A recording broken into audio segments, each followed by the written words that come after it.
नमः संस्कृताय मित्रों, नमः संस्कृताय। आज हम अपनी एक नई क्लास के साथ में आपके सामने फिर आए हैं और आज की अपनी जो क्लास है वो कक्षा 10th आपकी अपनी पुस्तक है जो सेमुष्य का पार्ट 2 है, उसी का हम चैप्टर नंबर आज 8 लेकर के आपके सामने आए हैं। हमने आज तक अपने इन क्लासों में 7 चैप्टर पढ़ लिए हैं, हालांकि बोर्ड में केवल चैप्टर 12 ही हैं, लेकिन हम चाहते हैं कि जब तक चैप्टर ही पूरे हो जाएं तो जैसे ही आपकी क्लासें चालू होती है हम ग्रामर का जो पोर्शन है वो एक एक क्लास में लेते जाएं और आपके चैप्टर का टेस्ट भी और रिवीजन भी साथ साथ क्लास में चलता रहे। योजना बनाई गई है आपके लिए ही, कितनी कारगर साबित होती है, कितने सफल सिद्ध होती है, ये सब निर्भर करता है आप पर, क्योंकि हमने इन जो क्लासों के माध्यम से जो आपको चैप्टर पढ़ाए हैं वो चैप्टर इतने खुले करके हर मतलब एक एक वर्ड को तोड़ करके, एक एक लाइन को तोड़ करके, एक एक वर्ण को तोड़ करके हमने हर चीज़ आपको बता दी पूरी कि पाठ कैसे बना है, संधि समास जो भी बीच बीच में इन चैप्टर्स के बीच में आए हैं वो आपके सामने लाए गए हैं। फिर भी अगर कोई चीज़ छूट गई है तो वहाँ पर आप अंडरलाइन कर सकते हो, रिमार्क कर सकते हो। जैसे विद्यालय चालू होता है, क्लासें चालू होती है रेगुलर, तो जो आपकी छोटी मोटी प्रॉब्लम है चैप्टर्स के अंदर वो पूरी रिविजन में हम कर देंगे। आज का जो चैप्टर है ये बहुत ही अच्छा पार्ट है। ये पार्ट नंबर आपकी जो सेमुसी है, इस सेमुसी का जो चैप्टर नंबर वो कौन सा है? 8वां चैप्टर है। और सेमुसी का जो 8वां चैप्टर है उसका नाम विचित्र है गति है, विचित्र साक्षी है। पाठ के चैप्टर का जो अपना चैप्टर है जो पार्ट नंबर 8 है उसका नाम है विचित्र साक्षी है। अब विचित्र का मतलब होता है अद्भुत होता है, साक्षी का मतलब होता है गवाह है। साक्षी का मतलब क्या होता है?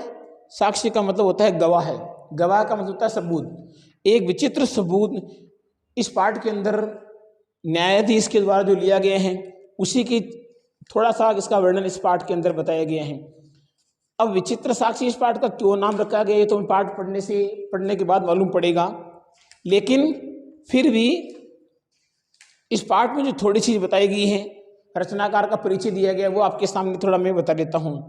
ये जो पाठ है श्री ओम प्रकाश ठाकुर के द्वारा, इस पाठ के जो लेखक हैं वो कौन है? ओम प्रकाश ठाकुर।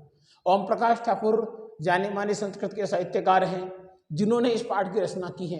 तो हम कह सकते हैं कि इस पाठ के जो रचनाकार हैं, इस पाठ के जो लेखक हैं जिन्होंने ये पाठ बनाया है उनका नाम है श्री ओम प्रकाश ठाकुर हैं। और ये जो प्रसिद्ध साहित्यकार जो ओम प्रकाश ठाकुर ने जो पाठ की रचना की है तो ये कथा है किनकी? ये पाठ श्री ओम प्रकाश ठाकुर द्वारा रचित एक कथा का संपादित अंश है। उन्होंने कथाओं का एक संग्रह बनाया था, उस संग्रह में से इस पाठ को उन्होंने लिया है। और यहाँ बताया कि साहित्य ये कथा प्रसिद्ध साहित्यकार बंकिम चंद्र चटर्जी के द्वारा न्यायाधीश के रूप में किए गए। उन्होंने जो ये कथा लिखी है, श्री ओम प्रकाश ठाकुर ने जो ये कथा लिखी है, ये कथा एक न्यायाधीश महोदय थे, जज महोदय थे, जिनका नाम है बंकिम चंद्र चटर्जी। बंकिम चंद्र चटर्जी जब न्यायाधीश के पद पर थे, जब जज के पद पर थे, जो फैसला सुनाते हैं कोर्ट में, उस पद पर कार्यरत थे, तो उन्होंने एक इस प्रकार की विचित्र एक व्यवस्था उस कोर्ट में आ पड़ी थी कि उन्हें जो दोषी था, वास्तव में जो कोर्ट के जो दोषी पाया जा रहा था वो तो निर्दोष था, और जो निर्दोषी था उसकी दोषी प्राप्त हो रहा था। ये न्यायाधीश जानते थे, लेकिन बिना सबूत के अभाव में वो न्याय नहीं कर पा रहे थे। लेकिन पुराने आदमी थे, उनका दिमाग बहुत अच्छा काम किया।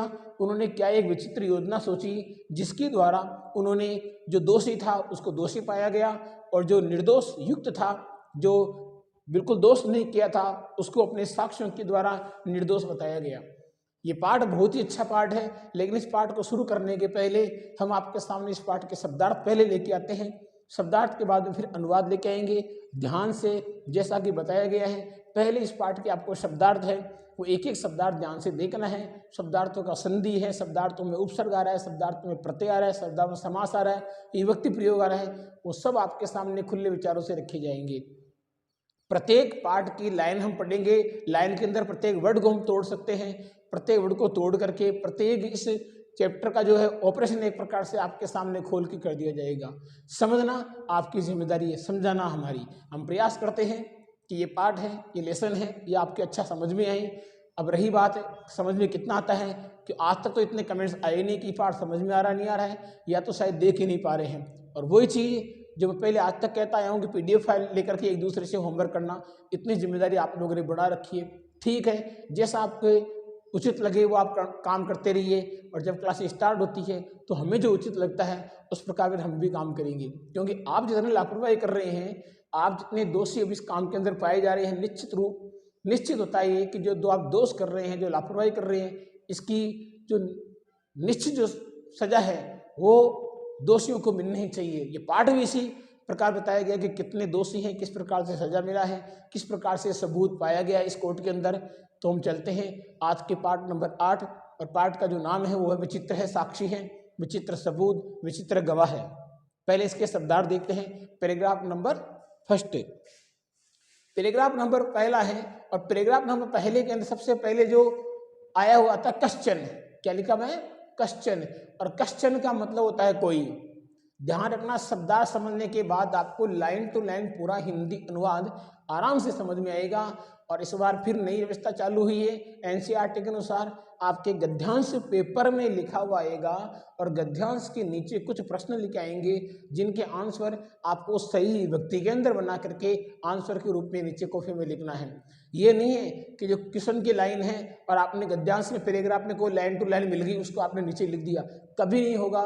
उस लाइन को अपनी जिस विभक्ति में प्रश्न पूछा गया है उस विभक्ति में चेंज करने के बाद आप नया उत्तर लिखोगे वो उसका सही उत्तर होगा।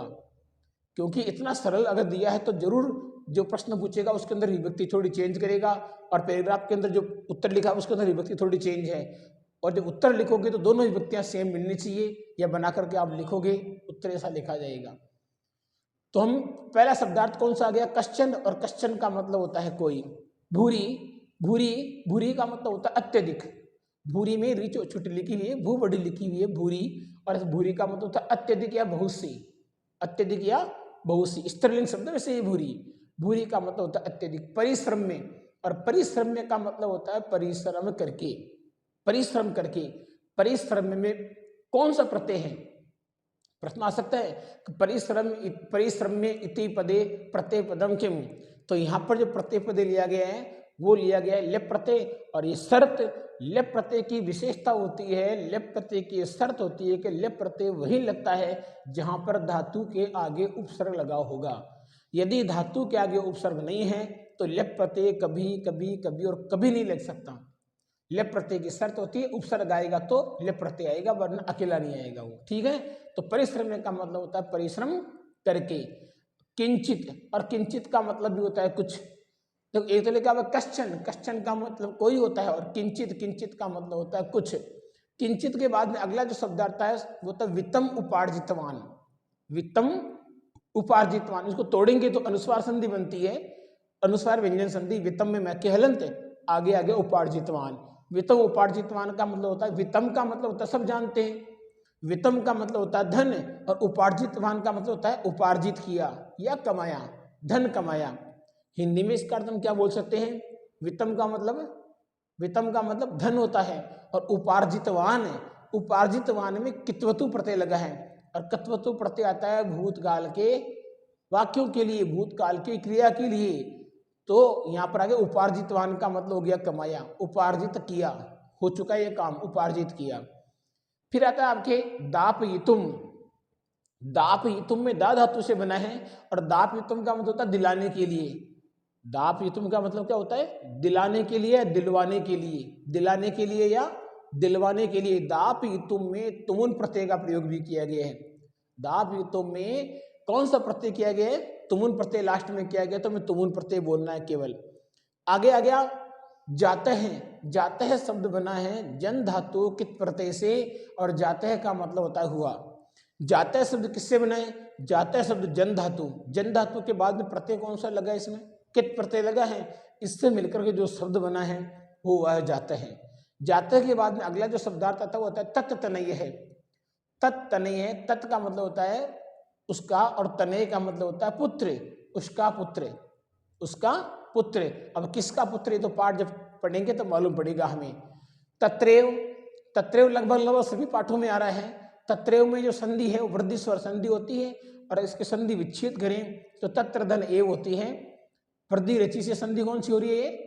हाँ, वृद्धि स्वर संधि है, तत्र धन एव। तत्रेव का मतलब होता है वही, तत्रेव का मतलब क्या होगा?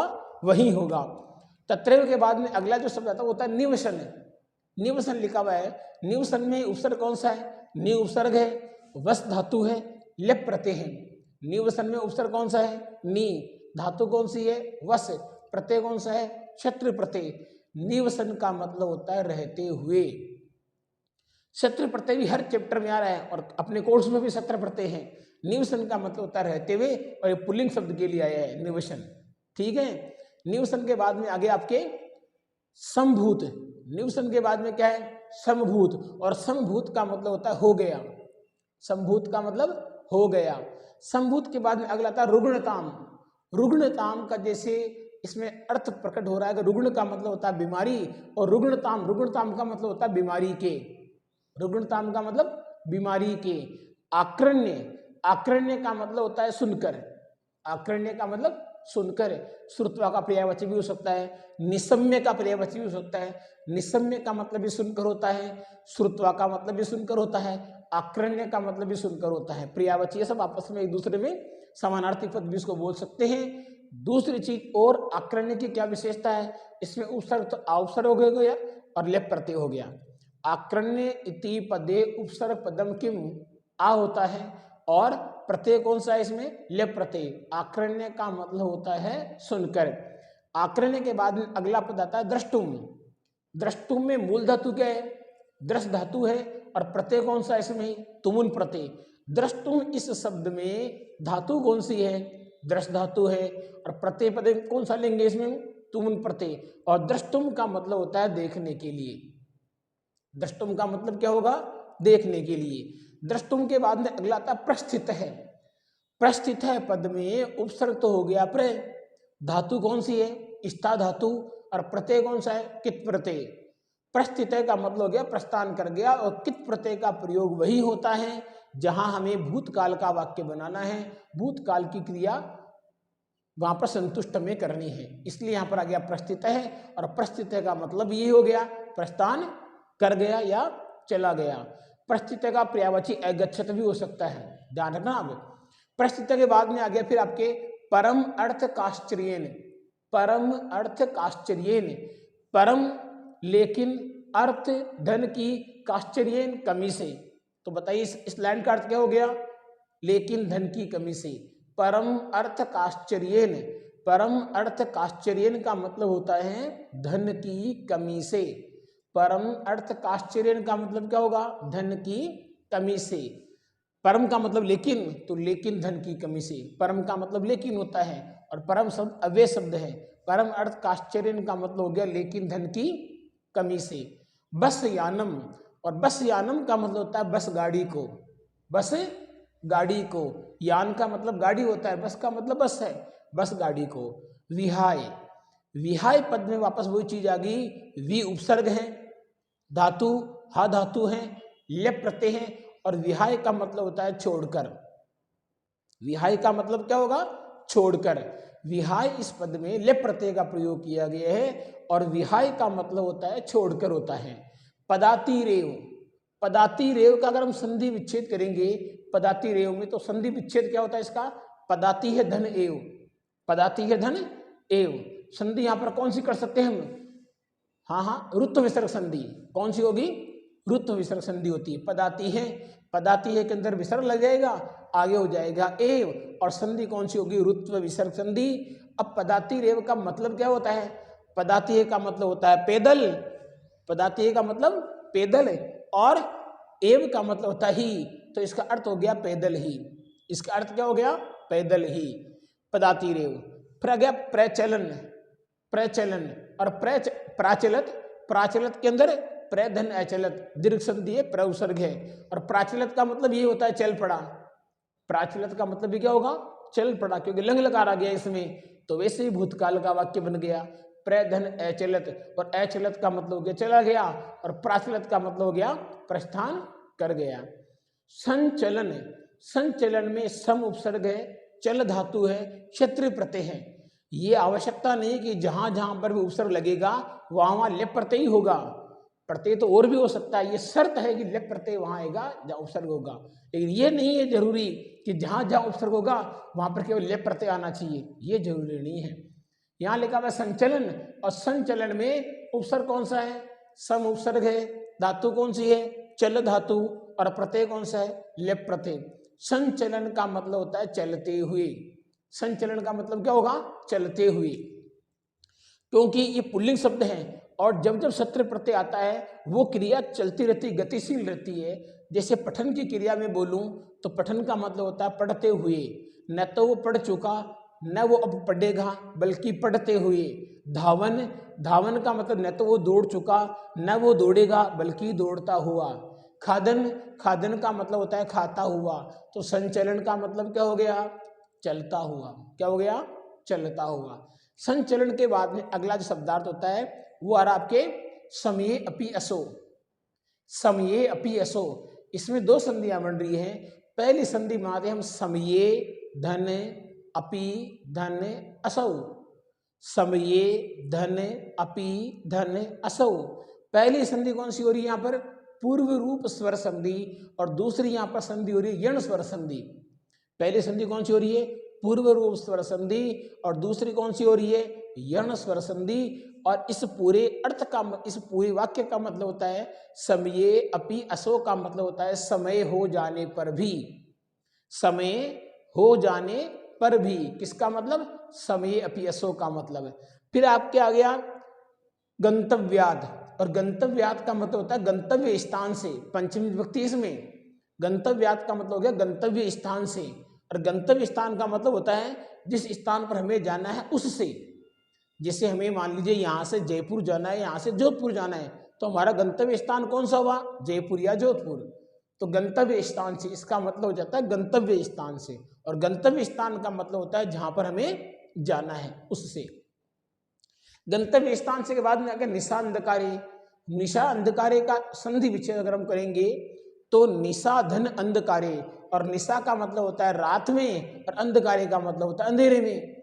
अगर हम दोनों का हिंदिर्थ करें तो होता है रात के अंधेरे में। क्या होता है? रात के अंधेरे में। निशाया है अंधकारे, षष्ठी तत्पुरुष समास बन सकता है इसका। रात के अंधेरे में, तो निशाया है अंधकारे, रात के अंधेरे में। ये संधि वैसे दीर्घ स्वर संधि होती है। प्रशर्ते, और प्रशर्ते का मतलब होता है फैलने पर। प्रशर्ते का मतलब क्या होता है? फैलने पर। विजने प्रदेशे, विजने प्रदेशे का मतलब होता है एकांत प्रदेश में। विजने प्रदेशे का मतलब क्या होगा? एकांत प्रदेश में। विजने प्रदेशे का मतलब क्या होगा?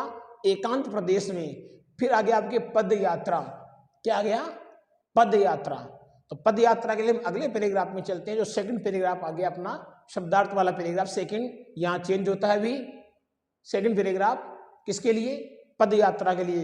कि पद यात्रा का मतलब सब जानते हैं वैसे पद यात्रा का मतलब क्या होता है, लेकिन अगर नहीं पढ़ाया जाए तो ये पूछेंगे सर पद यात्रा का मतलब पता नहीं है, जबकि सब जानते हैं पद यात्रा का मतलब होता है पैदल यात्रा।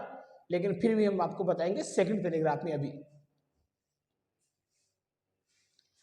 अब देखो ये आ गया पद यात्रा का अर्थ लिखा हुआ गया आपके सामने, पैदल यात्रा। क्या लिखा हुआ है? पैदल यात्रा। ने शुभावहा, ने शुभावहा का मतलब होता है शुभ नहीं होती है। शुभ नहीं होती है, शुभ नहीं होती है, अर्थात मंगलकारी नहीं है या शुभ नहीं है, दोनों में से एक को ही लिख सकते हैं हम। विचार्य, विचार्य का मतलब होता है विचार करके, इसमें लेप प्रत्यय लिया हुआ है। विचार्य का मतलब होता है विचार करके। अगला अर्थ आ गया गृहस्थम उपागत है। इसके अगर हम संधि करना चाहें तो संधि होती है इसके अंदर मोह अनुस्वार व्यंजन संधि का प्रयोग इसमें किया गया है। और ये लिखा हुआ है गृहस्थम उपागत है, और गृहस्थम उपागत का मतलब होता है गृहस्थ के पास गया या मालिक के पास गया या स्वामी के पास गया। गृहस्थम का मतलब होता है घर का स्वामी, तो इसको यही बोल सकते हैं कि वो घर के मालिक के पास में गया या घर के स्वामी के पास गया, लिखना हमें केवल एक ही है।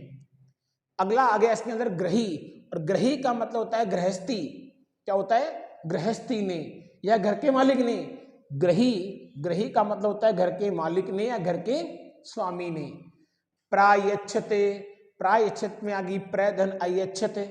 प्रधन अयच्छत में संधि बन गई अपने दीर्घ स्वर संधि, और प्रायच्छत का मतलब होता है प्रदान किया।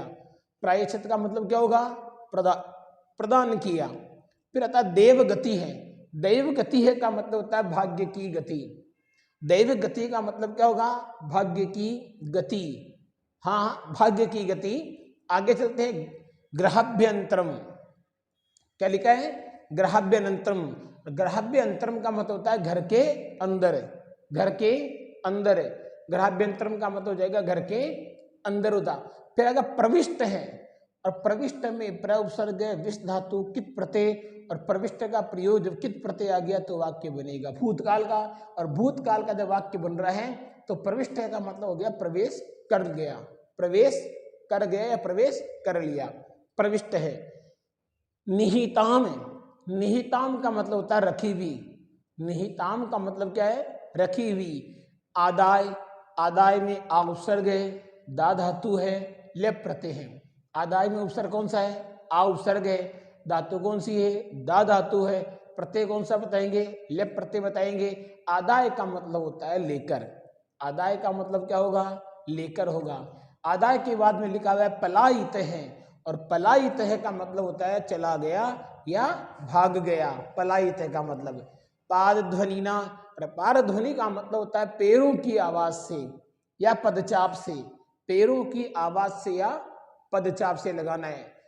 प्रबुद्धो अतिथि है। अगला शब्दार्थ अपने सामने, प्रबुद्धो अतिथि है। अब प्रबुद्धो अतिथि का मतलब, प्रबुद्ध का मतलब होता है जाग गया या जाग जाने पर, और अतिथि का मतलब होता है अतिथि की, अर्थात अतिथि के जाग जाने पर।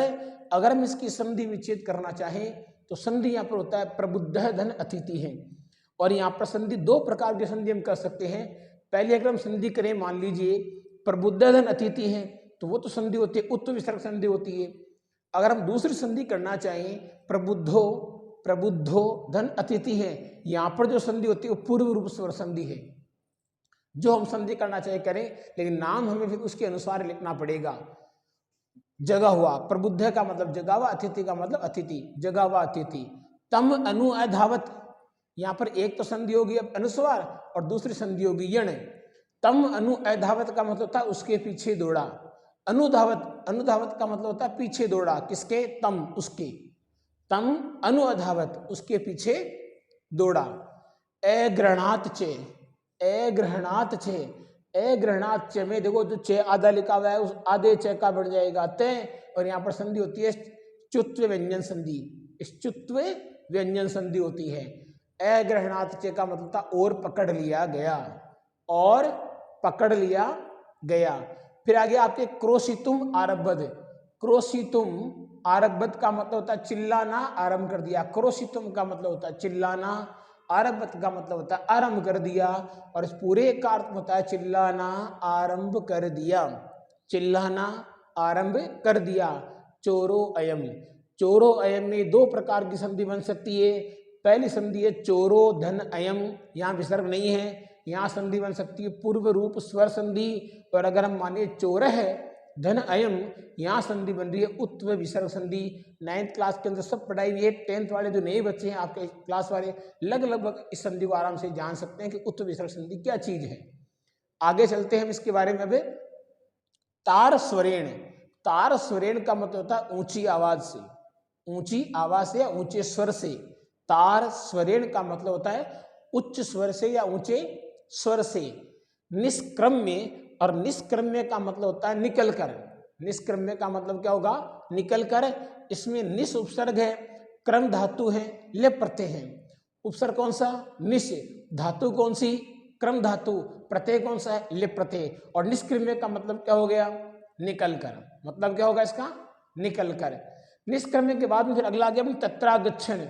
तत्रागच्छन में तत्र धन अगच्छन, हम माने तो तत्रधन अगच्छन भी हो सकता है और तत्रधन आगच्छन भी है, लेकिन यहाँ पर है तत्रधन आगच्छन, क्योंकि बहुवचन है, आए वहां पर, तो आए तो आगच्छन होगा, आए तो क्या होगा? आगच्छन। इसलिए यहाँ पर इसकी संधि होती है तत्रधन आगच्छन दीर्घ स्वर संधि। इसका मतलब तत्र का मतलब वहां, और आगच्छन का मतलब होता है आए, वहां आए। किसका मतलब? तत्र आगच्छन का मतलब। वराकम, वराकम का मतलब होता है बेचारे। वराकम का मतलब क्या हो गया? बेचारे। मत्वा, मत्वा में मन धातु त्वापरते, मन धातु त्वापरते। मत्वा का मतलब होता है मानकर, मत्वा का मतलब मानकर। अभत्स्रयन, अभत्स्रयन का मतलब होता है भला बुरा कहा। अभत्स्रयन का मतलब क्या होगा? भला बुरा कहा। अवस्त्रेण का मतलब होता है भला बुरा कहा। किसको कहा, ये पाठ को पढ़ने के बाद बताएंगे किसको कहा। यद्यपि, यद्यपि की संधि होती है यदि धन अपि, क्या होगी, यदि धन अपि। और यहाँ पर जो संधि हो रही है तो संधि कौन सी है, यण स्वर संधि है। इसके बाद में आगे आरक्षी। आरक्षी का मतलब क्या होता है, आरक्षी का मतलब यहाँ पर लिखा है सिपाही। आरक्षी का मतलब यहाँ पर क्या होगा, सिपाही। एक सिपाही होता है, एक होता है फौजी, वो अलग अलग, दोनों अलग अलग चीज है। यहाँ आरक्षी का मतलब होता है यहाँ पर सिपाही का ले लिया गया है। आरक्षी के बाद में फिर आ गया चोरो अयम, और चोरो अयम ने संधि बना दी थी चोर धन अयम। और इसकी संधि अगर हम करें तो दो प्रकार की संधि होती है चोर अयम में। कौन सी, चाहे तो हम इसको कर सकते हैं उत्तु विसर्ग, तब तो करेंगे चोर धन अयम, और चोरोधन अगर अयम करें तो संधि होती है फिर पूर्व रूप। क्लियर है। आगे आ गया प्रख्याप्य, और प्रख्याप्य का मतलब होता है बताकर। प्रख्याप्य का मतलब क्या होता है, बताकर। प्राक्षिपत, प्राक्षिपत, प्राक्षिपत का मतलब होता है डाल दिया। क्या होगा, डाल दिया। इसमें अक्षिपत लंग लकार है, और क्षिप धातु का मतलब होता है फेंकना या डालना। प्राक्षिपत का मतलब होता है डाल दिया। अग्रिम दिने, अग्रिम दिने का मतलब होता है अगले दिन। अग्रिम दिने का मतलब क्या बताना हमें, अगले दिन। इसी का पर्यायवाची और आएगा भी चोरिया अभियोगे। चोरिया अभियोग, अभियोगे का अगर हम संधि विच्छेद करना चाहें तो चोर्य धन अभियोगे, दीर्घ स्वर संधि होती है। और इसका हिंदी अर्थ क्या होगा, चोर्य धन अभियोगे का मतलब होता है चोरी के मुकदमे में, चोरी के मुकदमे में, चोरी के आरोप में। नित्वान, नित्वान में नी धातु है, कित्वतु प्रत्यय है। नित्वान का मतलब होता है ले गया। नित्वान का मतलब क्या होगा, ले गया। इसका सेकंड चैप्टर, सेकंड पैराग्राफ पूरा हो चुका है, थर्ड पैराग्राफ इसका आता है अभी। तीसरे पैराग्राफ में क्या चीज है, तीसरे पैराग्राफ में लिखा पहले उभाभ्याम, और उभाभ्याम का मतलब होता है दोनों से। उभाभ्याम का मतलब क्या होगा, दोनों से होगा। फिर लिखा है श्रुतवान, श्रुतवान में श्रु धातु है, कित्वतु प्रत्यय है। श्रुतवान में धातु कौन सी है, श्रु धातु, प्रत्यय कौन सा है, कित्वतु प्रत्यय। और श्रुतवान का मतलब होता है सुना। फिर लिखा गया अवगत्य, अवगत्य का मतलब होता है जानकर। अवगत्य का मतलब क्या होगा, जानकर। अव उपसर्ग है, गम धातु है, लेप प्रत्यय है। उपसर्ग कौन सा है, अव उपसर्ग है, धातु कौन सी है, गम धातु है, और प्रत्यय कौन सा है, लेप प्रत्यय है। और अवगत्य का मतलब होता है जानकर। अवगत्य का मतलब क्या बोलेंगे हम, जानकर। अवगत्य के बाद में लिखा है प्रमाणा अभावात। प्रमाणाभावात में संधि करेंगे तो प्रमाण धन अभावात, दीर्घ स्वर संधि हो गई। तो जैसे हम संधि करेंगे इसका अर्थ भी हमें आ जाएगा।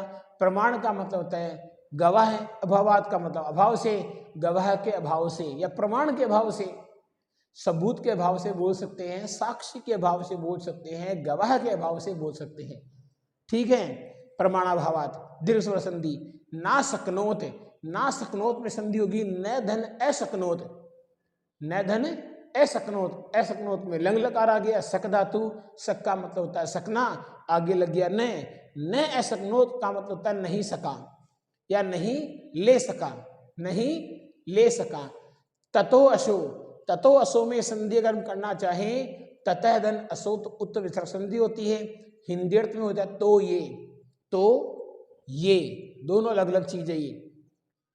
इसके बाद में आगे उपस्थातुम। उपस्थातुम में उपसर्ग होता है कौन सा, उप उपसर्ग है, स्था धातु है और लेप प्रत्यय है। उपस्थातुम का मतलब होता है उपस्थित होने के लिए। उपस्थातुम का मतलब क्या बोलेंगे हम, उपस्थित होने के लिए। उपस्थातुम के बाद में जैसे हमने कहा उपस्थित होने के लिए, तब उसके बाद में फिर हम लेंगे आदिष्टवान। क्या लेंगे हम, आदिष्टवान। आदिष्टवान में आ उपसर्ग है, दिश धातु है और कित्वतु प्रत्यय। और आदिष्टवान का मतलब होता है आदेश दिया। आदिष्टवान का मतलब क्या बोलेंगे हम, आदेश दिया। आदिष्टवान के तुरंत बाद अगले जो आगे अन्यद्यु, अन्यद्यु का मैंने पहले बताया कि अन्यद्यु किसका पर्यायवाची होगा, अग्रिम दिने। अन्यद्यु का मतलब होता है अगले दिन। अन्यद्यु का मतलब क्या होगा, अगले दिन। स्थापित वंतो, स्थापित वंतो का मतलब होता है स्थापित किया। यहाँ पर भी स्था धातु कित्वतु प्रत्यय है, ये द्विवचन है। स्थापित वंतो राम की तरह बनता है ये, हाँ हाँ भवान है, भवान भवंतो भवंत है, उसी प्रकार के रूप इसके चलते हैं। जब आपको कित्वतु प्रत्यय पढ़ा जाएगा तब पूरा विस्तार से ग्रामर के अंदर इसकी चर्चा होगी। अब इतना ही देखना कि स्था धातु कितवतु प्रत्यय है। स्थापित वंतों का मतलब होता है स्थापित किए। स्थापित वंतों के बाद में आ गया तदेव, और तदेव के यहाँ पर संधि हम करेंगे तदाधन एव। संधि क्या होगी? तदाधन एव। तदाधन एव संधि कौन सी है? वृद्धि स्वर संधि। और तदाधन एव का मतलब क्या होगा? तभी। क्या होगा? तभी। तत्रत्य है, और तत्रत्य का मतलब होता है वहां के। तत्रत्य का मतलब क्या होगा? वहां के। समागत्य, समागत्य में उपसर्ग कौन सा है? सम उपसर्ग है, आभि उपसर्ग है, गम धातु है, लेप प्रत्यय है। और समागत्य का मतलब होता है आकर के। समागत्य का मतलब क्या होता है? आकर के। फिर समागत्य के बाद में लिखा गया इतः। क्या लिखा गया? इतः। और इतः के अंदर भी क्या है? इतः का मतलब होता है यहां से। इतः का मतलब क्या होगा? यहां से। और ततः का मतलब होता है वहां से। तो यहां पर क्या लिखा हुआ है? इतः लिखा हुआ है, और इतः का मतलब करना हमें यहां से करना है। ये अव्यय शब्द है। क्रोश द्वया अंतराले। क्रोश द्वया अंतराले का मतलब होता है दो कोश के मध्य। क्या होता है? दो कोश के मध्य। क्रोश द्वया अंतराले का मतलब हो गया दो कोश के मध्य। यहां से दो कोश के बीच में कोई घटना हुई है उसे बोलते हैं क्रोश द्वया अंतराले, दो कोश के मध्य। आगे आगे इसके अंदर फिर जैसे हम दो कोश के अंदर बोलते हैं, फिर लिखा है इसमें कश्चित जन है। और कश्चित जन में जब आधा जय लिखा हुआ है, उस आधे जय को तोड़ करके वहां पर करेंगे हम हलंत। और यहाँ पर संधि बनती है स्तुत्व व्यंजन संधि। संधि कौन सी बनती है? स्तुत्व व्यंजन संधि। कश्चित जन का मतलब होता है कोई व्यक्ति। क्या होता है? कोई व्यक्ति। फिर आ गया वो केनापी। केनापी की संधि बिल्कुल सरल है, केंदन अपी। और केनापी का मतलब होता है किसी भी। केनापी का मतलब होता है किसी भी। केनापी के बाद में तुरंत लिखा गया हत है। हतः में क्या चीज है? हन धातु और कित प्रत्यय। हतः का मतलब होता है मारा गया। हतः का मतलब क्या होगा? मारा गया। हतः के बाद में लिखा हुआ है राजमार्गम निक्सा। राजमार्गम निक्सा का मतलब होता है सड़क के किनारे या सड़क के पास में। यहाँ पर निक्सा शब्द आ गया। निक्सा शब्द अव्यय शब्द है, और निक्सा शब्द के योग में कौन सी विभक्ति आती है? द्वितीय विभक्ति। कारक पढ़ने के बाद मालूम होगा। तो राजमार्गम निक्सा का मतलब हो गया सड़क के पास में। सड़क के पास में, राजमार्ग के पास के अंदर बोल सकते हैं। फिर आ गया आदिश्यताम। और आदिश्यताम का मतलब होता है आदेश दीजिए। आदिश्यताम का मतलब क्या होगा? आदेश दीजिए। करणीयम। करणीयम में धातु कौन सी है? क्री धातु। क्री धातु अनियर प्रत्यय। क्री धातु और अनियर प्रत्यय। करणीयम का मतलब होता है किया जाना चाहिए या फिर करना चाहिए। करणीयम के बाद अगला अभियुक्तम। और अभियुक्तम का मतलब होता है अभियुक्त को। जो दोषी है उसको बोला जाता है अभियुक्त को। उसे क्या बोलते हैं? अभियुक्त बोलते हैं। प्राप्य के अंदर आ गया प्रउपसर्ग है, आप धातु, लेप प्रत्यय। और प्राप्य का मतलब होता है प्राप्त करके। प्राप्य का मतलब क्या होगा? प्राप्त करके। तत्रोपेत्य है। तत्रोपेत्य में तत्रधन उपेत्य। तत्रधन उपेत्य में जो संधि आई है वो संधि कौन सी है? गुण स्वर संधि है। संधि कौन सी होगी? वो गुण स्वर संधि। और तत्र उपेत्य का मतलब होता है वहां पहुंच कर। तत्र का मतलब होता है वहां, और उपेत्य का मतलब होता है पहुंच कर, वहां पहुंच कर। उसके बाद हमने लिखा है काष्ठ पटले। काष्ठ पटले का मतलब यहां पर हो जाएगा फिर लकड़ी के तख्ते पर। क्या लिखा होगा? लकड़ी के तख्ते पर। हाँ, काष्ठ का मतलब लकड़ी के, और पटले का मतलब तख्ते पर। लकड़ी के तख्ते पर। निहितम। निहितम का मतलब पहले भी आ गया, रखे हुए। निहितम का मतलब पहले भी आ चुका, अभी इसी चैप्टर में रखे हुए। पट आच्छादितम। संधि इसकी करेंगे ना, पटाच्छादितम। इसकी संधि हो जाएगी पट धन आच्छादितम। और संधि इसमें दीर्घ स्वर संधि है, कपड़े से ढके हुए। पट का मतलब कपड़े से, और आच्छादितम का मतलब होता है ढके हुए। इसकी हिंदी हो जाएगी कपड़े से ढके हुए। कपड़े से ढके हुए। देहम। देहम का मतलब होता है शरीर को। देहम का मतलब होता है शरीरम, शरीर को बोल सकते हैं इसको हम। स्कंदेन वहंतो। स्कंदेन का मतलब होता है कंधे से, और वहंतो का मतलब होता है वहन करते हुए। कंधे से वहन करते हुए। स्कंदेन वहंतो का मतलब कंधे से वहन करते हुए। फिर आगे आपके न्यायाधिकरणम। और न्यायाधिकरणम का मतलब क्या होगा? न्यायालय की ओर। न्यायाधिकरणम का मतलब क्या बताना हमें? न्यायालय की ओर। जहां पर न्यायालय था उसके लिए है न्यायाधिकरणम, तो न्यायालय की ओर होगा। सुपुष्ट देह। सुपुष्ट देह का मतलब होता है मजबूत शरीर वाला, ताकतवर शरीर वाला के लिए है सुपुष्ट देह, ताकतवर शरीर वाला। अभियुक्तश्च, अभियुक्तश्च में संधि विच्छेद होगी, अभियुक्त है धन च, अभियुक्त है धन च, और यहाँ पर संधि कौन सी होगी, सत्व विसर्ग संधि होगी।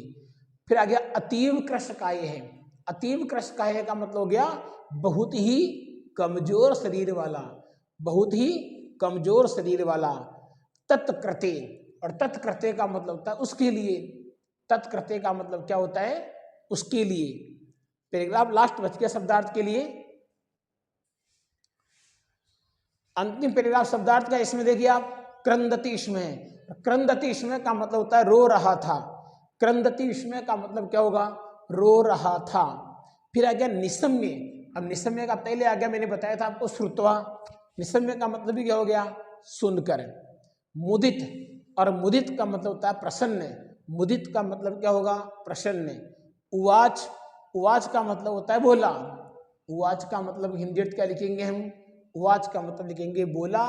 ग्रहणाद, ग्रहणाद का मतलब होता है लेने से या ग्रहण करने से, लेने से या ग्रहण करने से।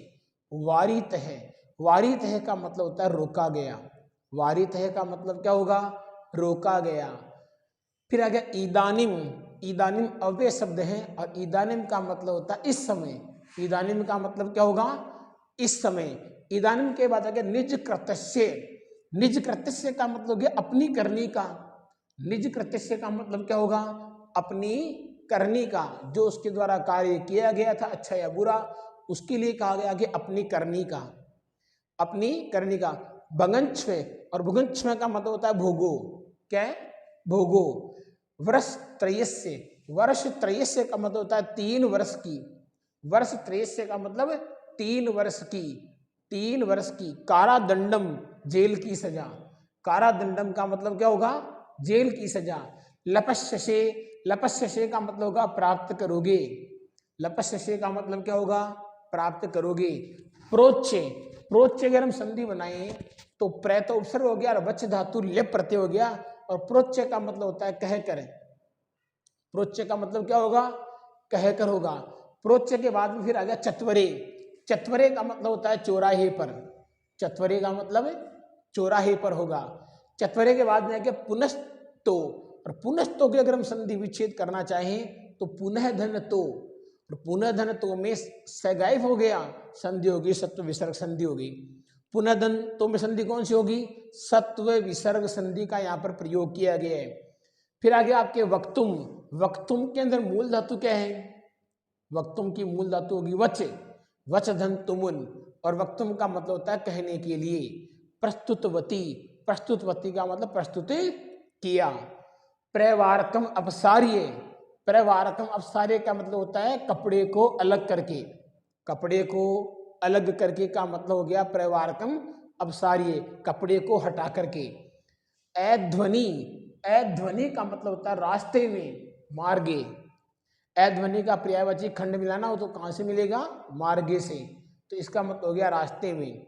अध्वनि के बाद आगे यदुत्तम, यदुत्तम के संधि विच्छेद करेंगे तो संधि होगी यत धन उक्तम, जस्त व्यंजन संधि का प्रयोग किया गया यहाँ पर। यदुत्तम, यत धन उक्तम और जसत्व व्यंजन संधि यहाँ पर आ चुकी है। स सम्मानम, स सम्मानम का अगर हम समास विग्रह करें तो अव्ययभाव समास होता है यहाँ पर, सम्मानेन सहितम इति, सम्मानेन सहितम इति। समास कौन सा है, अव्ययभाव समास है, ठीक है। आगे चलो, मुक्तवान, मुक्तवान के अंदर मूल धातु क्या है, अब यहाँ कंफ्यूज होते हैं कि मुक्तवान के अंदर मूल धातु क्या है, तो लड़के बोलेंगे मुख धातु, मुख कोई धातु ही नहीं है। मुक्तवान में जो धातु होगी वो मुच धातु है, मुच धातु और कित्वतु प्रत्यय, और मुक्तवान का मतलब होता है मुक्त कर दिया, मुक्तवान का मतलब क्या होगा, मुक्त कर दिया है, मुक्त हो गई।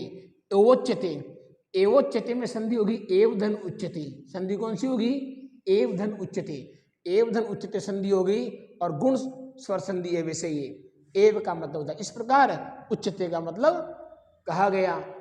दुष्कराण्यपि, दुष्कराण्यपि का संधि विच्छेद करें तो दुष्कराणी धन अपि, दुष्कराणी में नी छोटा हो जाएगा, अपि ये संधि होगी यर्ण स्वर संधि, संधि कौन सी बनानी है? यण स्वर संधि। समालंबे, समालंबे में बहुत लंबी चीज, सम धन आ धन लूम धन ल्यप। सम उपसर्ग है, आ उपसर्ग है, लूम धातु है, लूम के अंदर लू बड़ा है, लूम धातु है, ल्यप प्रत्यय है। समालंबे का मतलब होता है आश्रय लेकर के, सहारा लेकर के, आश्रय लेकर के, सहारा लेकर के। लील येव, लील येव का मतलब यहाँ पर होता है खेल ही खेल में, बात ही बात में। लीलिया धन एव, वृद्धि स्वर संधि यहाँ पर, लीलिया धन एव, वृद्धि स्वर संधि का प्रयोग। प्रकुर्वते, प्रकुर्वते का मतलब होता है कर लेते हैं, प्रकुर्वते का मतलब क्या होगा? कर लेते हैं। ठीक है, ये इसके शब्दार्थ होते हैं। अब शब्दार्थ के बाद में सबसे पहला पैराग्राफ इस पाठ का विचित्र साक्षी, ये हम ले रहे हैं। तो देखिए पहला पैराग्राफ आपके सामने।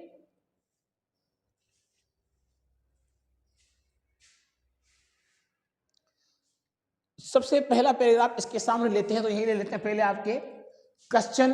क्वेश्चन का मतलब होता है कोई, निर्धन का मतलब होता है निर्धन या गरीब, जनय का मतलब होता है मनुष्य, भूरी का मतलब होता है अत्यधिक, परिश्रम का मतलब होता है परिश्रम करके, किंचित का मतलब होता है कुछ, वितम का मतलब होता है धन, उपार्जित का मतलब कमाया। तो किसी गरीब आदमी ने, किसी गरीब आदमी ने या किसी गरीब मनुष्य ने अत्यधिक परिश्रम करके कुछ धन कमाया।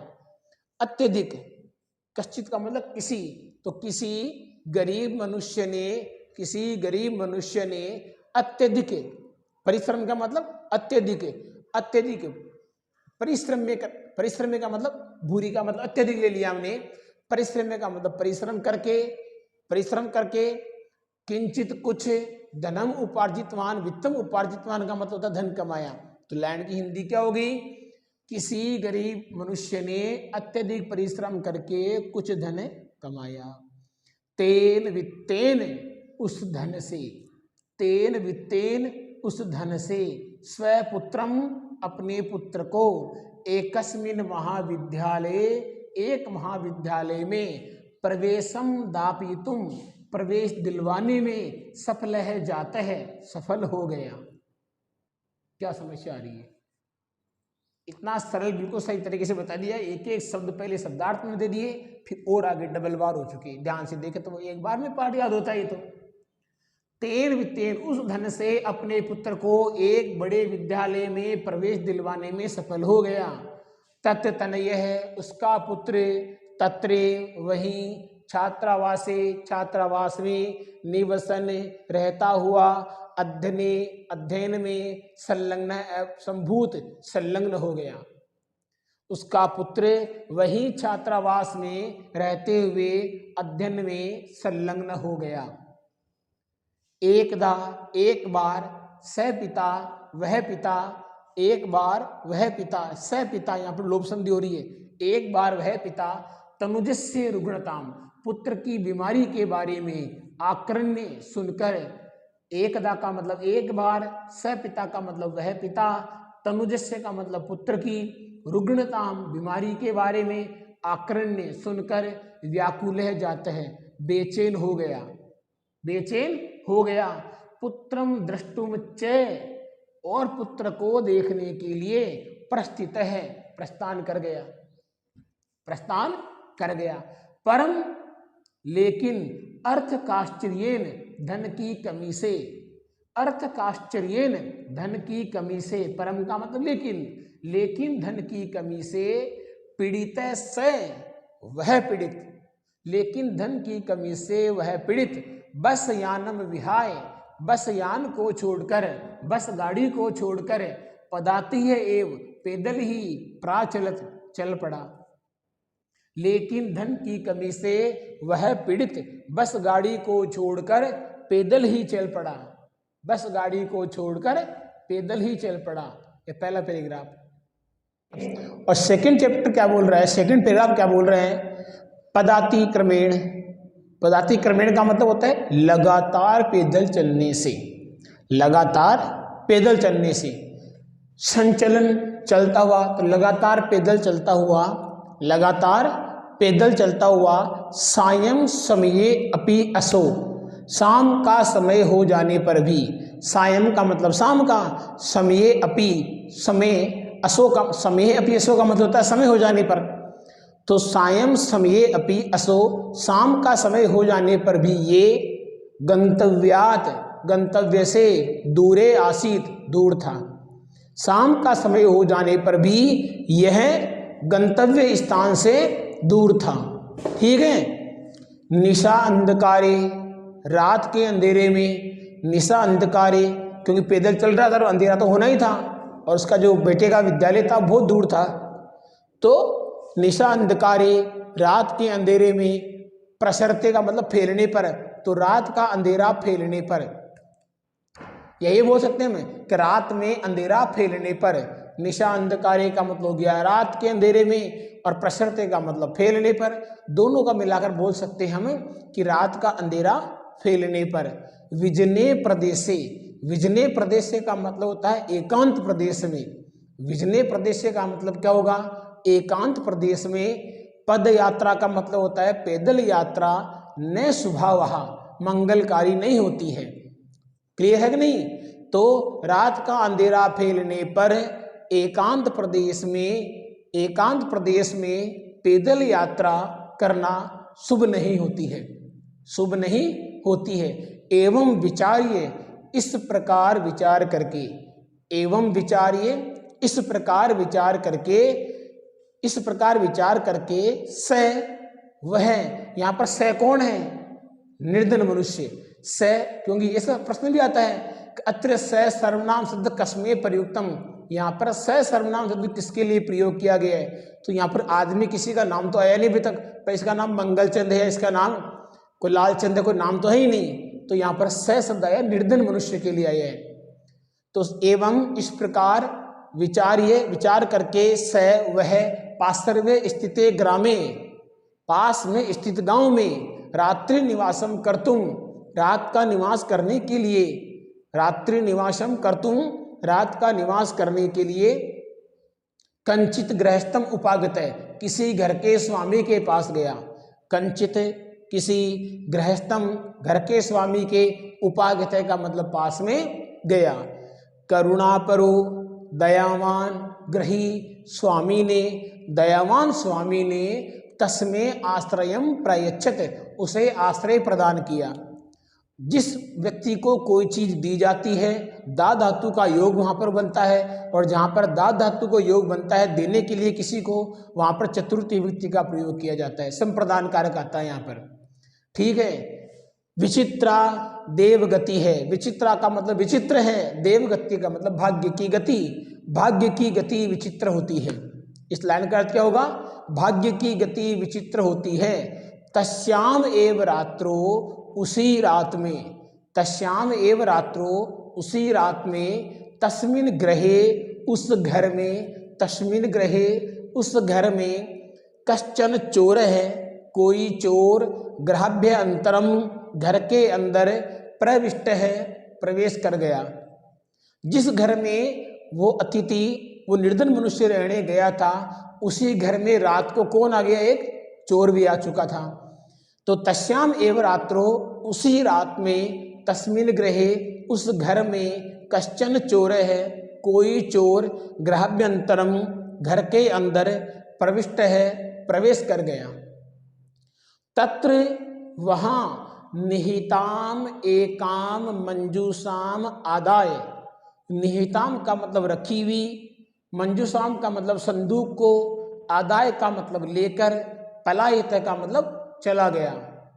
एक एक से बता दिया मैं आपको। तत्र का मतलब वहां, निहिताम का मतलब रखी हुई, एकाम का मतलब एक, मंजूषाम का मतलब संदूक को, और आदाय का मतलब लेकर, पलायित का मतलब चला गया।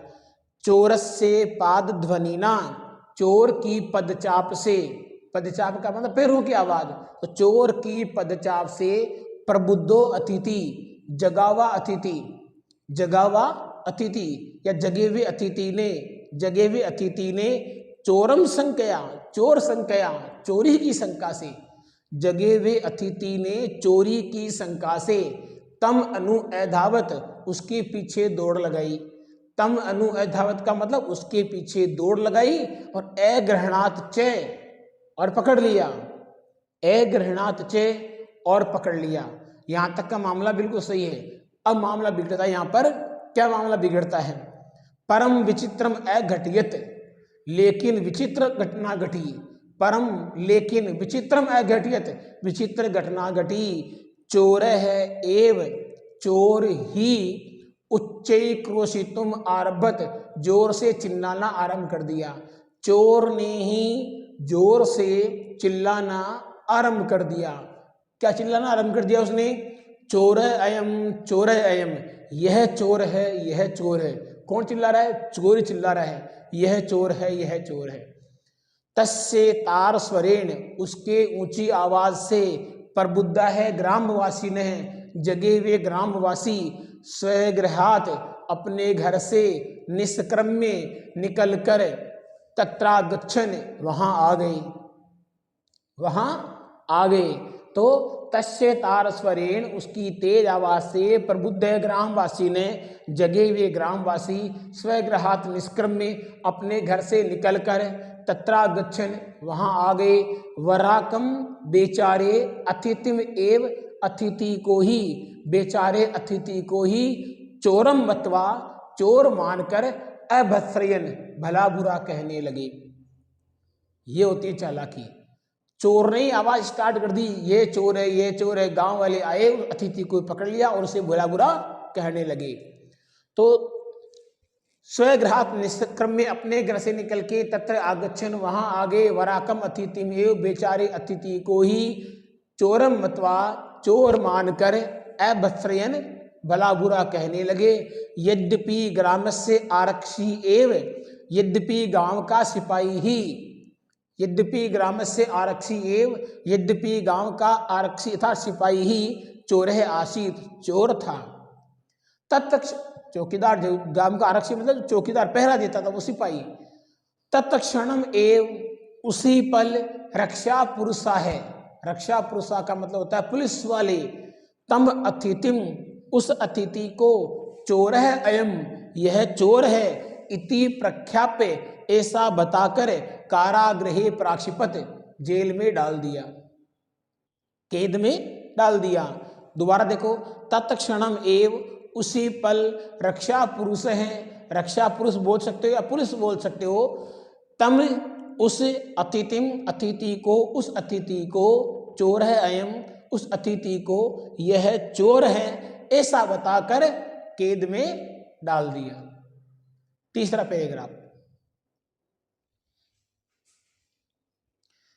थर्ड पैराग्राफ में आता है अग्रिमे दिने, अग्रिमे दिने, अगले दिन, स आरक्षी, स आरक्षी, वह सिपाही, चोरिया अभियोगे, चोरी के मुकदमे में, तम, उसको, न्यायालय नित्वान, न्यायालय ले गया, न्यायालय ले गया। कौन आरक्षी? वो आरक्षी जो चोरी करके लाया था, वही आरक्षी न्यायालय ले गया। किसको? उस अतिथि को। अग्रिमे दिने, अगले दिन, स आरक्षी, वह सिपाही, चोरिया अभियोगे, चोरी के मुकदमे में, तम, उसको, न्यायालय नित्वान, न्यायालय ले गया। न्यायाधीश है बंकिम चंद्र, उपाभ्याम, उभाभ्याम, पृथक पृथक विवरणम श्रुतवान। न्यायाधीश है, न्यायाधीश बंकिम चंद्र है, बंकिम चंद्र ने, उभाभ्याम, दोनों का, पृथक पृथक, अलग अलग से, विवरणम श्रुतवान, विवरण सुना, विवरण सुना। सर्वम व्रतम अवगत्य, सर्वम व्रतम, पूरा वृतांत, पूरा वृतांत, अवगत्य का मतलब जानकर, पूरा वृतांत जानकर, से, उन्होंने, तम, उसको, निर्दोषम अमन्यत, निर्दोष माना। अब यहां पर देखो, अगर उसने या उन्होंने उसको, दोनों सर्वनाम है। उन्होंने किन्होंने? न्यायाधीश ने, उसको का मतलब अतिथि को। सर्वम व्रतम अवगत्य, पूरा वृतांत जान करके, स, उन्होंने, तम, उसको, निर्दोषम अमन्यत, निर्दोष माना। आरक्षिणम च, और आरक्षिणम च, और सिपाही को, दोष भाजनम, दोष का पात्र, और आरक्षी को दोष का पात्र। किंतु, लेकिन, प्रमाणा अभावात, सबूत के अभाव में, गवाह के अभाव में, लेकिन गवाह के अभाव में स निर्णयतुम न शक्नोत, वह निर्णय नहीं ले सके, वह निर्णय नहीं ले सके। ये उनके सामने कड़ी चुनौती आ गई थी बंकिम चंद्र चटर्जी के सामने कि किस प्रकार से मैं इसको दोषी साबित करूं, को सबूत ही नहीं था वहां पर। तो ततः असो, तो ये तौ दोनों को, तो आ गया तौ असौ, फिर इन दोनों को अग्रिमे दिने, अगले दिन उपस्थातुम, उपस्थित होने का आदेश दिया। आदिष्टवान का मतलब आदेश दिया।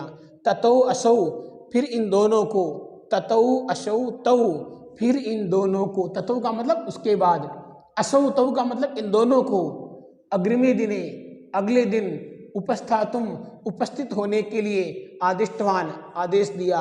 अन्यद्यु का मतलब अगले दिन, तौ वे दोनों, न्यायालय उन दोनों ने, न्यायालय में अगले दिन उन दोनों ने न्यायालय में स्व पक्षम, अपने अपने पक्ष को पुनः फिर से स्थापित किया। तदेव तभी कश्चित कोई तत्रत्य वहाँ का, कहाँ का, उस न्यायालय का ही, तत्रत्य वहाँ का कर्मचारी समागत्य आकर के, तो तभी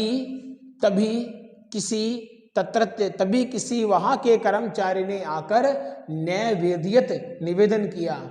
तभी वहाँ के किसी कर्मचारी ने आकर निवेदन किया, यत् की इतः यहाँ से क्रोश द्वय अंतराले, 2 कोस के मध्य, यहाँ से 2 कोस के मध्य, कश्चित जन है, कोई मनुष्य, केनापि किसी के द्वारा, हत है मारा गया।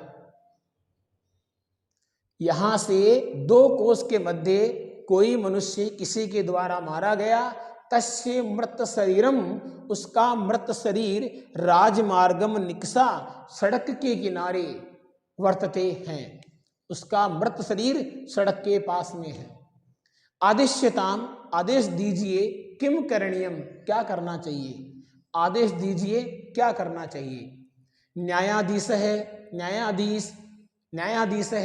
न्यायाधीश आरक्षिणम, सिपाही को, न्यायाधीश ने सिपाही को, अभियुक्तम च, और अभियुक्त को, यहाँ पर अभियुक्त गरीब मनुष्य है, तो न्यायाधीश ने सिपाही को और अभियुक्त को, तम सबम, उस सब को, न्यायालय में आने तुम, लाने का, आदिष्टवान आदेश दिया।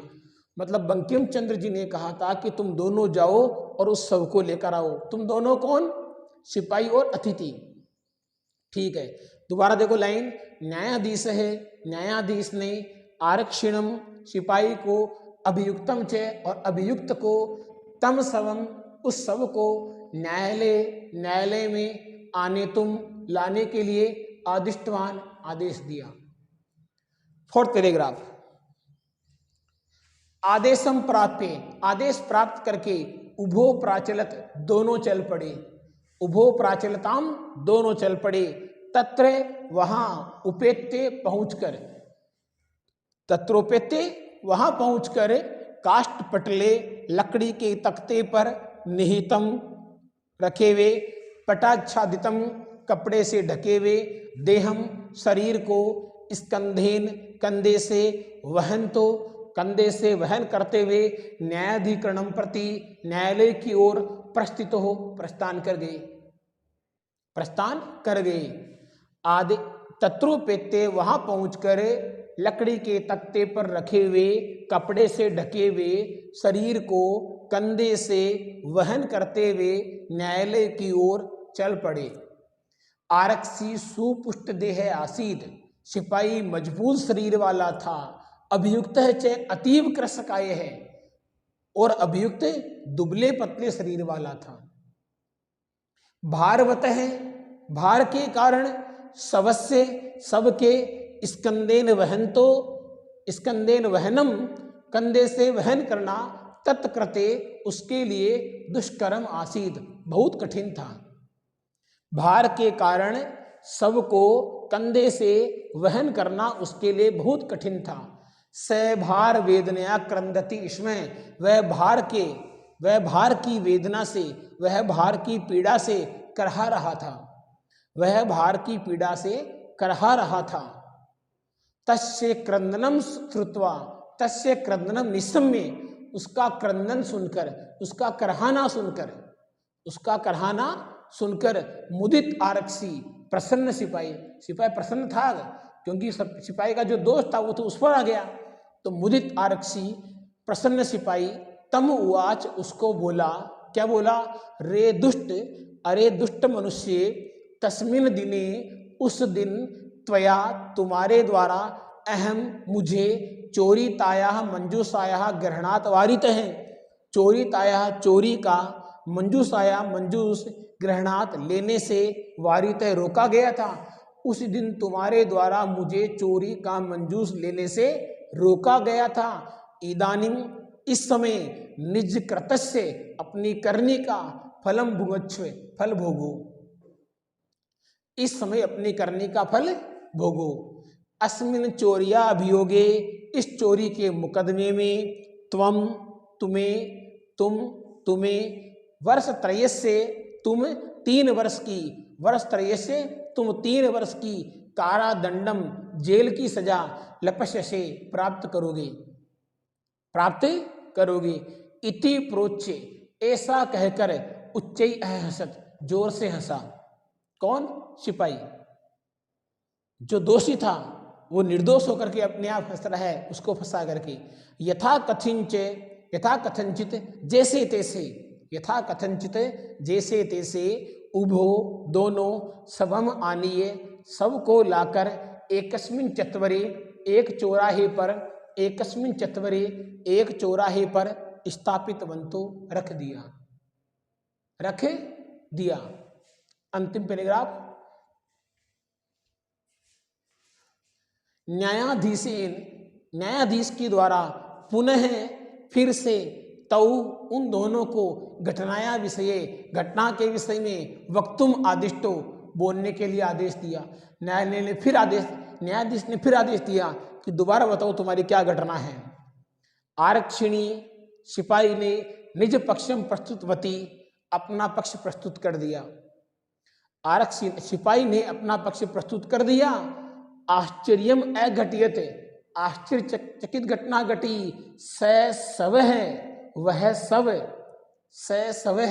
वह सब, प्रावारकम, कपड़े को, अपसार्य, हटाकर, वह सब, कपड़े को हटाकर, न्यायाधीशम अभिवाद्य, न्यायाधीश का अभिवादन करके, निवेदितवान, निवेदन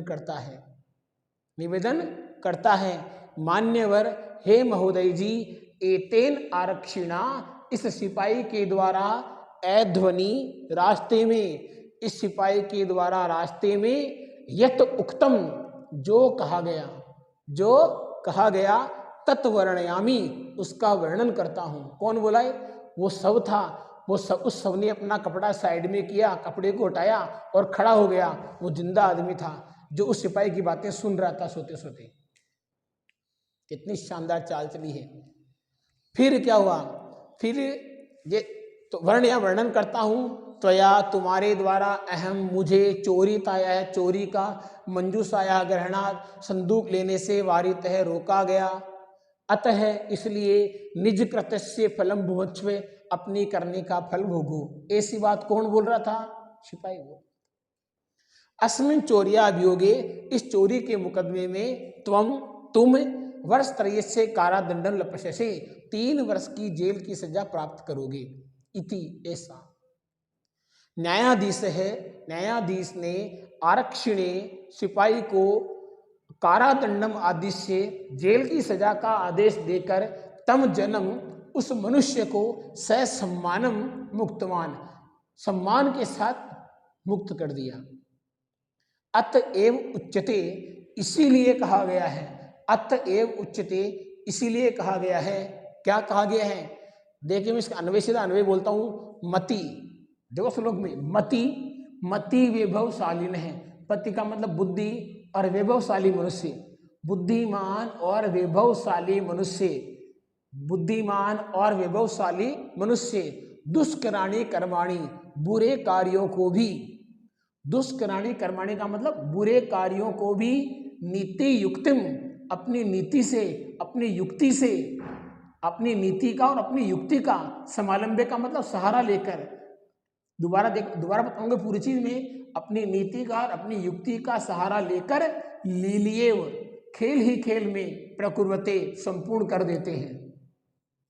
दोबारा इसका अर्थ, बुद्धिमान और वैभवशाली मनुष्य, बुद्धिमान और वैभवशाली मनुष्य अपने बुरे कार्यों को भी, अपने बुरे कार्यों को भी नीति का और युक्ति का सहारा लेकर, नीति का और युक्ति का सहारा लेकर खेल ही खेल में पूरा कर देते हैं। लेकिन यहाँ पर तो दुष्कार्य भी नहीं था, यहाँ पर दुष्कार्य उस सिपाही के द्वारा किया गया था। न्यायाधीश ने कितना अच्छा दिमाग लगाया है, किस प्रकार से सबूतों का उसने सबूतों को बटोरा है, और एक जो दोषी व्यक्ति था उसको दोषी प्राप्त पाया गया, उसको दोष की सजा मिली, और जो निर्दोष था उस निर्दोष को वहाँ से मुक्त कर दिया गया, सम्मान सम्मान के साथ। तो इस प्रकार हम कह सकते हैं, यहाँ पर भी हमें एक शिक्षा मिलती है, क्या? बुद्धि है बलात् विशिष्यते, कि बुद्धि हमेशा बल से बड़ी होती है, और बुद्धि पढ़ने लिखने से नहीं आती है, बुद्धि विचार करने से, मन के विचार, और मन के अंदर विचार कैसे? पॉजिटिव एनर्जी जिसे बोला जाता है, उसी के द्वारा बुद्धि है ये वृद्धि होती है। बाकी अधिक किताबों में घुसने से बुद्धि कभी प्राप्त नहीं होती है। बुद्धि प्राप्त होती है सज्जनों की संगति से, बड़े बुजुर्गों के आशीर्वाद से, और आपके आसपास जितनी भी अच्छी चीज़ें हैं उनको ग्रहण करने से बुद्धि प्राप्त होती है। आज का ये पाठ यही समाप्त होता है। नमः संस्कृताय मित्रों, नमः संस्कृताय।